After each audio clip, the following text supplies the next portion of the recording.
Hello and welcome to Stretford Paddock. My name is Joe and we are here with a very special one-on-one interview. I'm joined by Germany's transfer expert for Sky Sports, Florian Plettenberg. Florian, first of all, thank you very, very much for coming on the channel. No problem. Thanks for the invitation. Yeah, thank you. We've got loads to talk about. Man United been very, very active without actually signing anyone so far. Lots of bids going in, lots of rival reports, lots of different players. So let's just start at the top of all this. Let's start with Matthijs de Ligt, because this is the sort of transfer that I think before the summer started would have surprised a lot of people. And Manchester United seem to be now not just going for one, not just two, maybe even three centre-backs. What's your understanding on the latest with Matthijs de Ligt? Yeah, first of all, I think it was very, very important to take the decision with Erik ten Hag to extend his contract until 2026. So that was the reason why they can go in detail now in the transfer plans. So yeah, as we have revealed, I think it was 3 or 3.5 weeks ago in our transfer update show here in Germany, that Matthijs de Ligt is a candidate for sale for FC Bayern. Honestly, no one could believe it, because he's very famous in the locker room. He's very famous among the fans here with FC Bayern. He has a high identification with the team. He loves the city. He was not even a regular starter under Thomas Tuchel, but he played a very solid second half of the season. He was one of the most famous players in the last couple of 2 years. But nevertheless, the things have changed. And Vincent Kompany and the new sporting boss Max Eberl, together with Christoph Freund, they have a new idea of playing football with FC Bayern. They have a new idea of building the structure, the team structure, the squad. And Matthijs de Ligt is not part of the plans of FC Bayern, because they also know this player has a market. This player can also develop. And he has a long-term contract. He's one of the top earners with approximately around 15-16 million euro gross per year. He was a top target once for Hasan Salihamidzic, but Bayern have made clear in internal discussion that Matthijs de Ligt can leave the club. So this is why I was focused on that way, and I had the clear information 3 weeks ago. We have revealed it as well, that he's high on the list of Manchester United because of the connection to Erik ten Hag. They are very close to each other, still in contact. But from that moment on, Matthijs de Ligt has started the Euros. So he was a kind of, how to say, I'm totally convinced of the fact that he didn't expect that development, that fast development in the last couple of weeks. So, but it is how it is. Manchester United, they were aware of the fact that Matthijs de Ligt could leave FC Bayern. They have made contact with the agent, with Rafaela Pimenta. And Rafaela Pimenta, she's still in talks with Manchester United, because Matthijs de Ligt, if he would leave FC Bayern at this stage, he would only love to join the Red Devils. And yeah, as you know, there's a verbal agreement in principle, but there's no offer from Manchester United yet to FC Bayern, and there's no total agreement between the clubs. You mentioned there about him being United being the only club that de Ligt would like to join. Is it true that Manchester United are the only club currently in for him as well? Obviously, the player gets to decide, but are there other clubs that would like to sign de Ligt, but he's choosing to sort of only sign for United if we get to that stage? First of all, I have to say, I would say I know Matthijs very well, because I'm reporting about FC Bayern Munich all day, and I don't have the feeling that he is pushing to leave FC Bayern.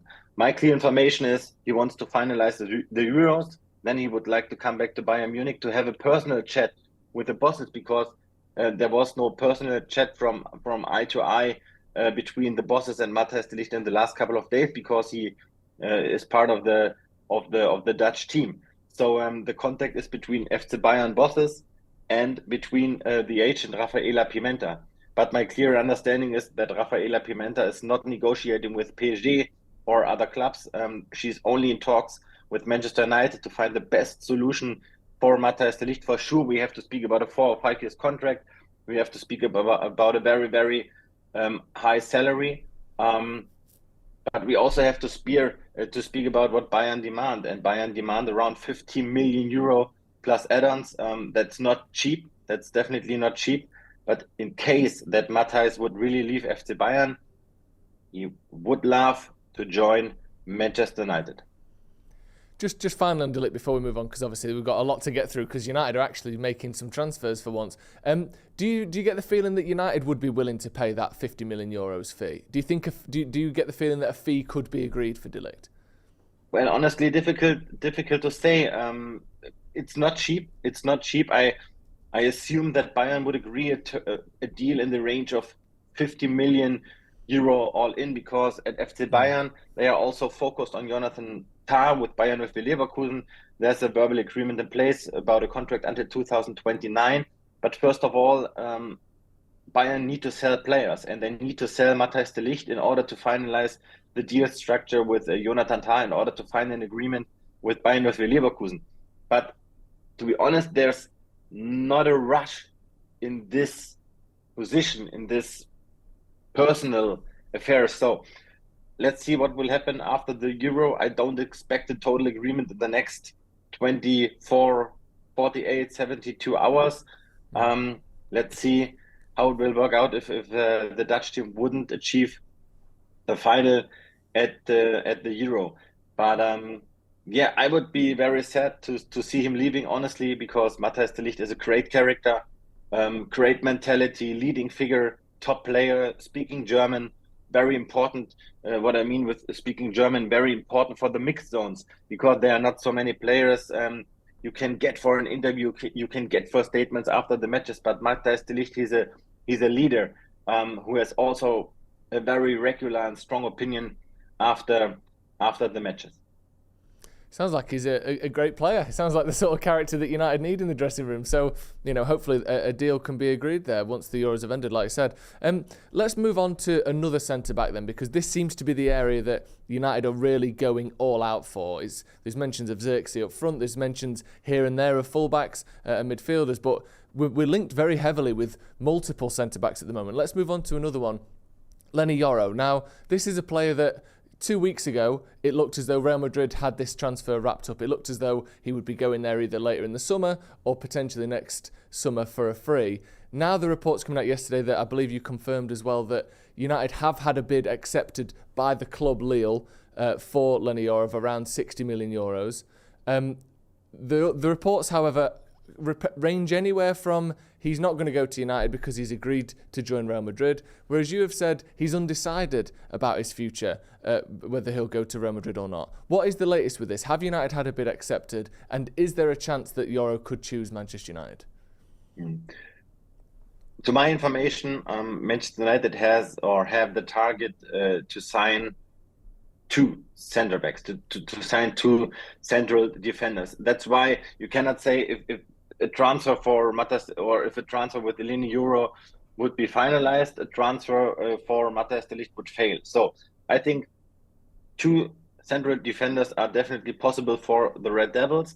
In case of Leny Yoro, my information for weeks is that he's on the list. For sure, the Manchester United bosses and all of the bosses in the club, they were keen on the fact that there were concrete talks with Real Madrid, that it was advanced, that there was a verbal agreement in place between Leny Yoro, with Gestifood, with Jorge Mendes and Real Madrid.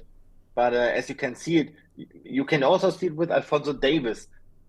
Real Madrid is checking many options, but Real Madrid is also a club heavily focused on some targets to sign them as a free agent, or to sign them with 1 year left on his contract in case of Leny Yoro right now. But you cannot forget they have signed Kylian Mbappé, and for sure he's a free agent, but the amount of Kylian Mbappé is massive. All the commissions, the signing fees, and so on, the salary. So I definitely don't expect that Real Madrid will sign 2 or 3 more players with high transfer fee amounts. So this is why I also have the feeling they will not sign Alphonso Davies this summer. And that could be the reason that they are not going all in at this stage for Leny Yoro. So all I can confirm is there was an offer from Manchester United in the last couple of hours for Lille to sign Leny Yoro. And yes, Lille is aware of that offer and they are willing to accept that offer. I cannot say how high the exactly amount is of the offer. If it's 45 million euro or if it's 50 million euro, as it was mentioned somewhere else. So all I can say, there's an offer. They have entered the race. They are trying to hijack, but it's a completely other profile. Leny Yoro is 18 years old. He's a diamond. He's high talented. He's the central defender of the future, but he's a kind of a promise. Matthijs de Ligt and Branthwaite, they are completely other profiles. So let's see what will happen. My last information from yesterday evening was that Leny Yoro has still not taken a decision whether he will join Real Madrid or Manchester United. But I think it would be possible to sign Leny Yoro and Matthijs de Ligt. That's very exciting because we've already lost Rafael Varane, of course. There's rumours that Victor Lindelof and maybe even Harry Maguire could leave the club. United need at least 2 centre-backs, maybe even 3. And the fact that Yoro is still undecided, I wonder if Ineos are getting the feeling that, that a deal can be done there, because it would be strange to me for United to go so strongly for a player that doesn't want to join. That would look a little bit foolish, but I'm used to pretty much anything being a United fan over the last few years, and the Frenkie de Jong saga that we saw, maybe United are still going for players who don't want to join. Let's move on to another centre-back then, and this is a centre-back that maybe does want to join, but now it seems to be the club where there's the difficulty. Jarrad Branthwaite, obviously from Everton. Again, multiple bids seem to have been made for Jarrad Branthwaite, but this time, instead of the club accepting and the player not sure, it seems as though Jarrad Branthwaite might be keen, but Everton are holding out for £70 million. Is that right? I cannot confirm the exactly amount. All I can say is my clear information from my Manchester United sources that the total package is absolutely too expensive for Manchester United at this stage. My colleagues from Sky UK, they are also reporting about the amounts you can read in public. But this is also the reason why they were always keen and monitoring the situation of Leny Yoro, because for sure, Jarrad Branthwaite, I would say a few weeks ago, he was the top target for this position for Manchester United. They have checked this position. They have made an offer, but they have received the clear signal that he's definitely too expensive. And this is why Matthijs de Ligt was a topic again. This is why they have nevertheless the focus for Leny Yoro. So at this stage of the negotiations, I cannot imagine they will definitely sign Jarrad Branthwaite, because the amount is definitely too high. It's good to know that we're having multiple options of top quality players as well, rather than just having one, and then if it doesn't work out, we have an emergency like we saw with the De Jong Casemiro situation. I keep bringing that up because I think that scarred a lot of United fans. We went all summer for Frenkie de Jong and ended up spending 60 million, whatever it was, for Casemiro. Let's move on to another potential in, but this time in this sort of centre forward area. Joshua Zirkzee. Now it seems as though he's willing to join. The club are willing to sell him. But then there's this controversy about maybe are United going to activate his release clause, or do they want to structure the payments a different way? Is this deal looking likely? Because it seemed as though last night we were almost inching towards, this deal almost being confirmed. How close are United to signing Joshua Zirkzee? Before I answer the question about Joshua Zirkzee, let me say I'm totally convinced they are not only checking Branthwaite, Matthijs de Ligt and Leny Yoro. They have monitored multiple options. And a month ago, for example, Silva from Benfica Lisbon, he was the absolutely desired target for Manchester United. There was nothing else, only Silva. We have rebuilt that as well, but the total package of possible demand at 100 million euro, I think it was in the region of his release clause, not affordable for Manchester United.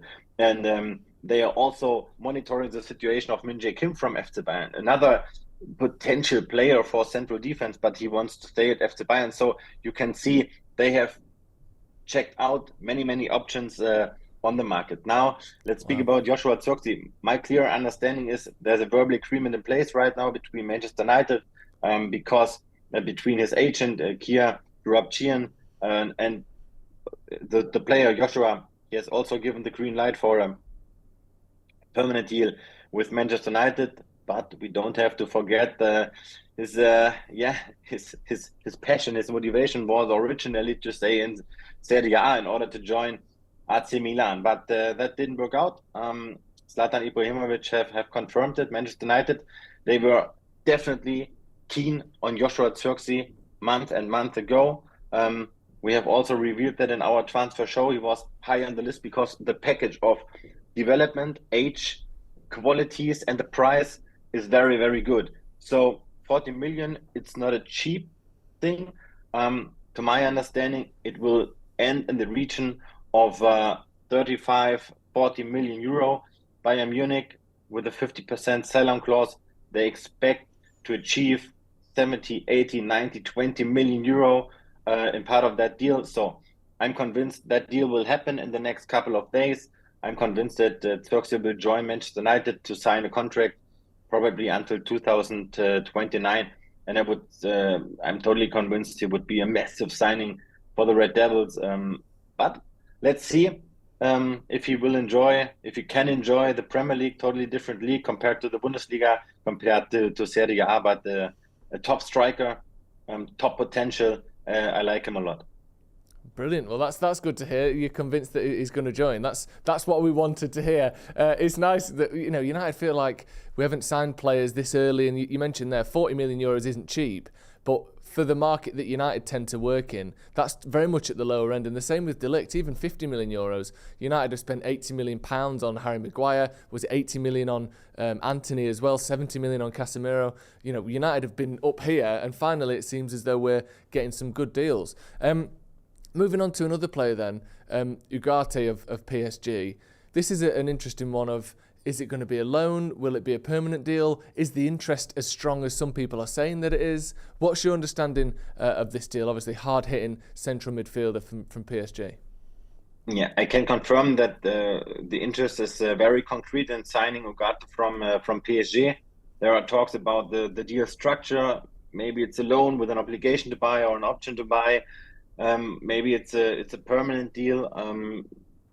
His agent, Gestifood, same agency, Jorge Mendes, they are sounding out the market.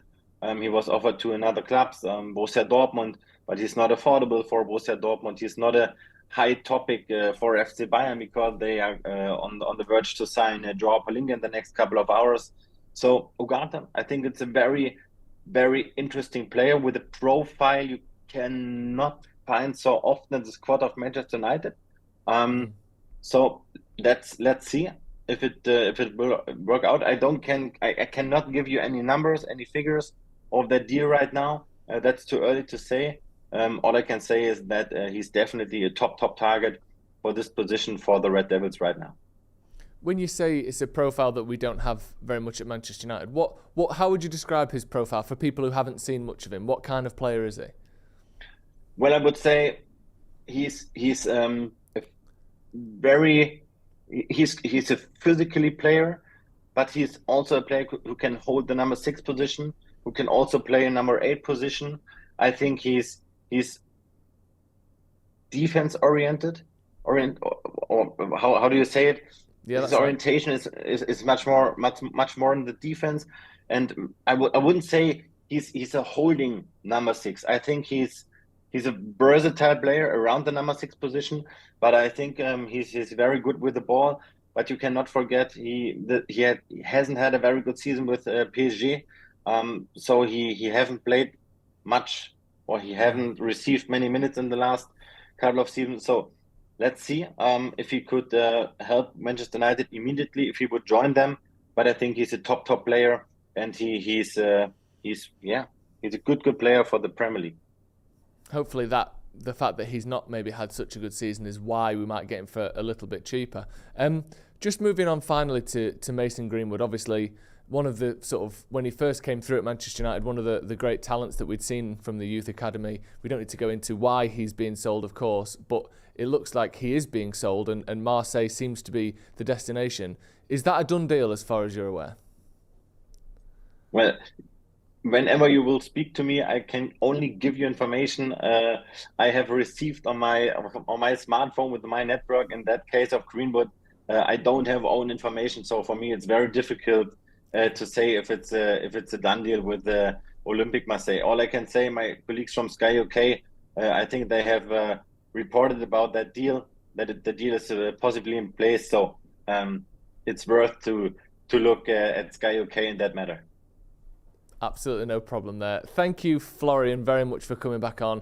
Brilliant to get your insight on all these transfers. And it's good to know, as much as anything, that Manchester United are actually buying players. We seem to have an idea of who we want, and we're going for multiple players at once. This is completely refreshing as a Manchester United fan. We're used to one player and then the next and then the next. Man United seem to be doing things differently. Do you think, from obviously your reporting on the club, that Manchester United seem to be doing things differently this summer with the new ownership? Yeah, absolutely. I think it makes sense what happens there. I think it was very important to continue with Erik ten Hag for sure. They have checked out more options for the coaching position. They have also had talks with Thomas Tuchel, but Thomas Tuchel was not convinced of joining Manchester United. But you also have to say that not every one of the bosses from Manchester United was convinced to sign Thomas Tuchel as well. So I think Erik ten Hag is a very good choice. Give him time. I think he's an experienced coach, and I think with Ineos in the background, with some very good strategic signings right now in the summer, I think Manchester United is on a very good track. And you have mentioned it, prices like 80-90 million euro for Anthony, totally overpriced signings. I think you will not see those transfers for Manchester United in the next couple of years. I'm totally convinced about that, because these times are over for the Premier League to pay such prices for average players, honestly. So let's see. Matthijs de Ligt, Zirkzee, Ugarte, Leny Yoro, very, very top players, top characteristics, top mentality, with a huge development. I think this is a good track. And if you will sign Matthijs de Ligt, please, guys, take care of him. He's a very good guy. We absolutely will, and I think Man United fans are very, very excited to hopefully see him at Old Trafford. Thank you very much, Florian, for coming on. Thank you for everyone for watching at home as well. This has been a one-on-one interview with transfer expert Florian Plettenberg. We'll see you in a bit.